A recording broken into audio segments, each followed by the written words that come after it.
Hindi ka tinatamad. Pagod ka lang. At walang malinaw na direksyon.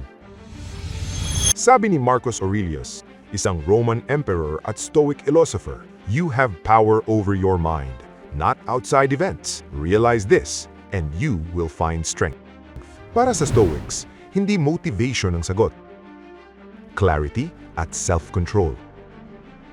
Sa Pilipinas, madalas sabihing, tiis lang o darating din yan. Pero habang naghihintay tayo, lumilipas ang oras. Hindi ka aangat dahil lang mabait ka.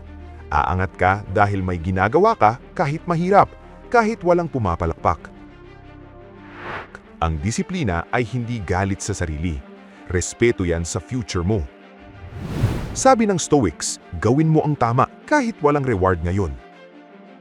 Kung tinamaan ka, i-like mo at comment discipline kung handa ka mag-step up.